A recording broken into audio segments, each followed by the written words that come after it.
Wrap me in a bolt of lightning, send me on my way still smiling. Maybe that's the way I should go, straight into the mouth of the unknown. I left the spare key on the table, I never really thought I'd be able to say I merely visit on the weekends. I lost my whole life and a dear friend. I've said it so many times. What kind of sense do you have with Jamaal's practice? Would it be pretty hard for him at this stretch to play Sunday without the practice? Yeah, I think we'll probably hold him back this week and move forward with the guys we have.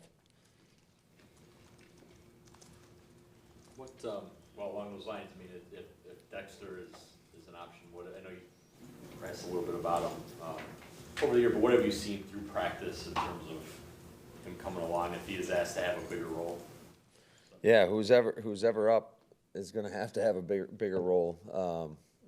You know, that's just how we rotate those backs, and we got a lot of confidence in him. I think he's been working hard all season long. And obviously, you guys don't get to see that, but you know, we've got confidence in that he's going to go in there and do a really good job. How the guys handled the short week at this point, having a lot of the work been done yesterday and obviously today. I mean, you feel pretty good with where they're at mentally with the plan. Yeah, I think our guys at this stage of the season as well, you know, they've banked a lot of reps, and so I think they're locked in. They're ready to go.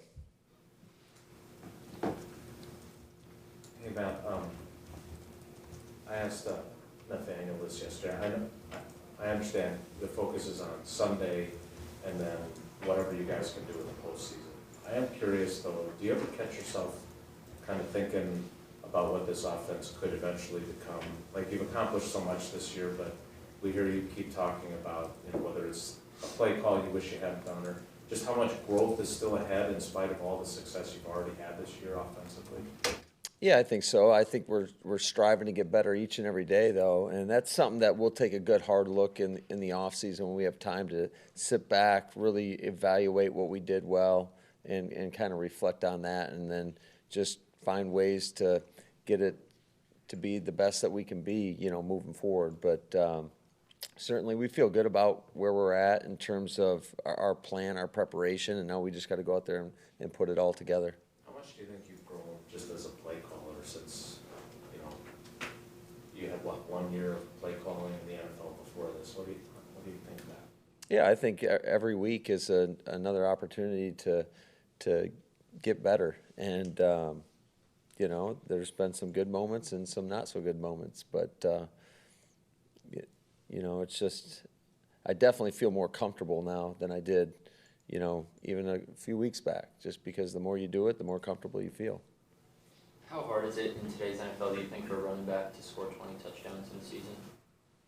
Yeah, I think it's pretty remarkable. I think it speaks to everybody, though. It speaks to not only Aaron's accomplishments, but, you know, the other 10 guys on the field, the guys blocking for him, whether it's the offensive linemen, the receivers, the tight ends. It speaks to our quarterback getting us into the right looks. So I think it's a credit to all the guys that are out there with him. The jet motion play, the touch pass jet motion, I'm sure that getting yardage is obviously important like any other play, but is the primary function of that play more how to set up the defense and your looks for later on in the game, or is it really about just the yardage you can get off of that? I think it's a combination of both. I think certainly we have plays that play off of that to, you know, whether it's running the other way, whether it's throwing a screen off it, whether it's throwing a play action pass off it. So we try to build it in such a way that you have multiple things that you can do off of it. You basically tell your guys up front to block it like a run play. Is that how it's the same approach for them? Are you talking about the jet sweep? Jet motions, yeah. Yeah, well, we've got two, you know, we've got one where they're going away from the jet motion, then we've got other plays where they're going towards the jet motion, and we're giving it to the guy, you know, the jet sweep guy. But yeah, it just basically all plays off each other. You get to this point in the season, and there's always kind of that rust versus rest debate for some teams. Is part of you kind of glad that you guys need this last game so you have something genuine to play for in the regular season finale if you do have the bye? Do you understand what I'm? Yeah, I think, it definitely takes the decision-making out of it. So we're going 100 miles an hour to go win a football game, and it makes it easier, I guess, because you're not going to second-guess yourself. So. When you guys, in 16, you guys were the 1 seed, right? No, we were the 2 seed Oh, you in were the 16. 2. Okay. So you had something to play for in the last regular season game under Dan? Yeah, absolutely. It was the same way. We were playing for that 2 seed, and so we had to go out and win a game against a tough division opponent, and we were able to get it done. So, and then in the following year, when I was with the Rams, we rested our guys, knowing that we were going to be playing in the wild card round. What click do you think after the bye? I know San Francisco had some explosive plays also, but really since the bye, that hasn't been as much of an Achilles heel defensively. The sheer number of explosives, but also, I know Mike was 10 and 15 yards, but you're far fewer 20 plus or 30 plus. I know that was a point of emphasis, but what maybe has changed or maybe clicked practice-wise that it's translated better to game day? Yeah, I think everybody's just on their details, and I think the communication, that's been a big emphasis from not only, the coaches to players, but between player to player. So I think the communication's been much better, much improved. Guys are on the same page, and when you get everybody on the same page, you're less susceptible to giving up those big plays. Matt, how does that happen that you're not there? Like you stress communication all the time.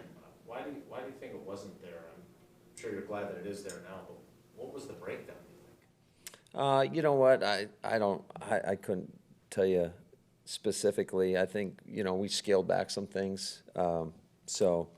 But our guys have done a nice job, and sometimes it just, you got to give the other team credit too. They're getting paid to do a job, and this is a tough league, but hopefully we've got that stuff behind us, and we understand this.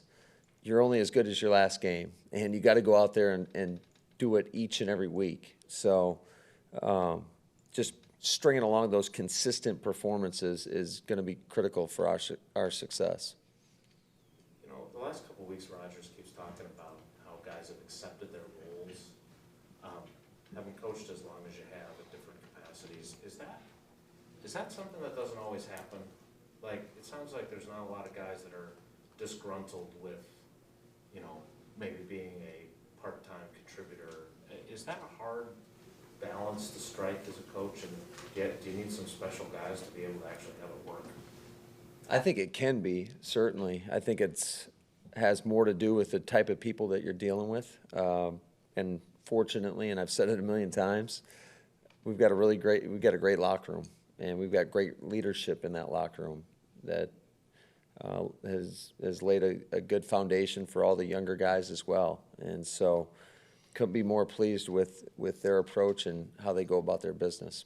What's the coach's part of that equation, though? You always credit those guys, but is it the fact that you've kind of shot them straight on this and you didn't lead them to think that they were going to have a different role than they were, or what's your responsibility there? I think your responsibility is to be 100% open and honest, and always lay out the expectations. I think if the communication's there, you might not always agree with it, but at least, like you said, you can never go wrong with the truth or with being honest.